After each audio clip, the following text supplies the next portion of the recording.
The SEC is supposedly founded on defense, but some of the top premier schools in the league are having trouble stopping other teams this year. And that included Mississippi State in Week 1. They absolutely murdered LSU in their first matchup, and it looked like the air raid was going to work. Mike Leach looked like a genius, KJ Costello was a Heisman contender, and the Mississippi State Bulldogs were picked to potentially upset Alabama in the West. We all know that was now just hype, and maybe we were all right that Mike Leach's system wouldn't work in the mighty SEC. Today we will briefly discuss how the air raid has done so far in the SEC with Leach, and why it may or may not work. But before we do that, be sure to like this video, share it with your friends, comment, and stay until the end, as that'll help the video get in the algorithm, and it'll help my channel get more views, and I can bring you guys more content. If you love college football, be sure to hit that subscribe button and hit the little bell icon so you get alerted every time I upload, and also let me know what I should do next. Shout out to my boy Alex for suggesting today's video, and now let's get started. In 1998, the air raid was first introduced to the SEC when the Kentucky Wildcats came into play, when the Kentucky Wildcats got a new coach, and they found their new star Tim Couch.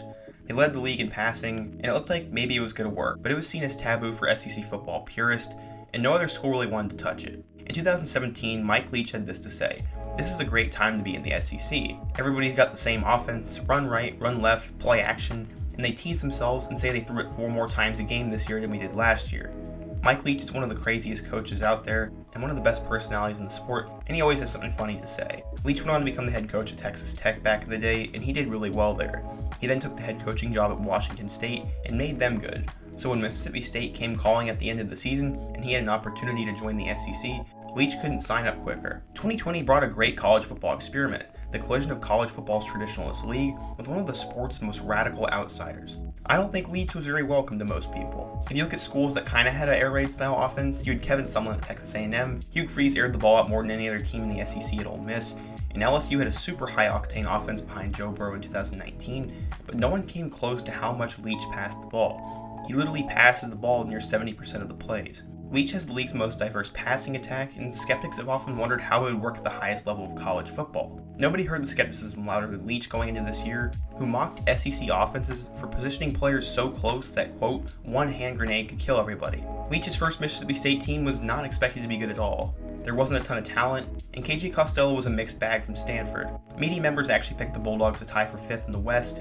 but in his SEC debut, Leach shocked the college football world. Mississippi State passed for 623 yards and upset the former national champions LSU 44-34. All of a sudden, KJ Costello had broken records and looked like a Heisman contender, Mississippi State looked like a threat to Alabama, and Leach looked like an absolute genius. But as quickly as it all started, it came crashing down super hard.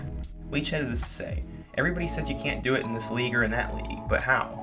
Everybody starts with, well, you can't do this in the NFL or SEC because our corners are all Deion Sanders." Leach said, well, no they're not. He was right, they weren't. They were actually Arkansas and Kentucky's cornerbacks. By the end of the game, the sound of cowbells hitting the bottom of the metal bleachers inside Davis-Wade Stadium became super loud. There wasn't a whole lot for the fans to cheer about anyways, as Leach's offense stumbled time and time again. Arkansas would go on to win 21-14, and the Razorbacks won their first SEC game in 21 tries. That was absolutely embarrassing for Leach, and all the air raid movement had hit a wall. They would get another try against one of the SEC's perennial worst teams, the 0-2 Kentucky Wildcats. Kentucky came in and dominated 24-2 in their win over the Bulldogs at Kroger Field, and that included 6 interceptions.